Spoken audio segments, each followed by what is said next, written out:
Russia Ukraine యుద్ధం కారణంగా లక్షలాది మంది ప్రాణాలు కోల్పోయారు. బయటికి చెప్పేది ఒక సంఖ్య, లోపల జరిగేది ఒక సంఖ్య. కనీసం 20 లక్షల మంది చనిపోయి ఉంటారని అంచనా. రష్యాలోనే 20 లక్షలు, ఇటు ఉక్రెయిన్లో కనీసం 30-40 లక్షల మంది చనిపోయి ఉంటారు. ఆ శవాల లెక్కలు కూడా రాయరు, చూపించరు. అయితే ఇప్పుడు కొత్త యువతరం తగ్గిపోయారు. ఉన్న వాళ్ళలో అనేక మంది దేశం విడిచి వెళ్ళిపోయారు.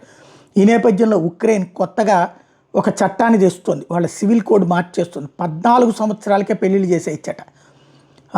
ఏదైతే ఇప్పుడు తాజాగా జరుగుతున్నటువంటి పరిణామాల నేపథ్యంలో పక్కన జెలెన్స్కీ ఇప్పుడు ఆ విధమైన నిర్ణయం తీసుకున్నారు. ఇప్పుడు ఎపిస్టన్ ఫైల్స్ ఏంటి, చిన్నపిల్లల్ని ఇష్టపడేటటువంటి వృద్ధుల పరిస్థితి. ఇప్పుడు అట్లాగే అక్కడ ఉన్నటువంటి వృద్ధులకి చిన్నపిల్లల్ని ఇచ్చి పెళ్లి చేసేటటువంటి కార్యక్రమం బిగిన్ చేశారు. బతికున్న వృద్ధులు, ఎందుకంటే యువతరం అనేక మంది చచ్చిపోయారు అబ్బాయిలు.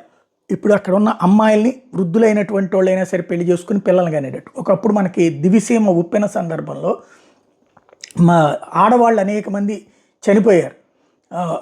ఏది అక్కడ ఉన్న మత్స్యకారుల భార్యలు.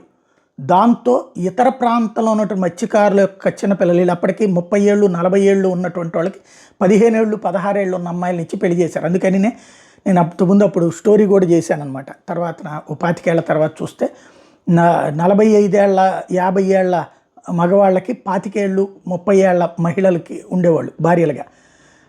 ఎందుకు జరిగింది అన్నటువంటి పాయింట్ మీద అప్పట్లో నేను స్టోరీ కూడా చేశాను అనమాట. విషయం ఏంటంటే అది అట్లాగే ఇప్పుడు యుద్ధం జరిగినటువంటి ప్రాంతంలో ఆ విధమైనటువంటి చేంజ్ అయితే రాబోతుందట.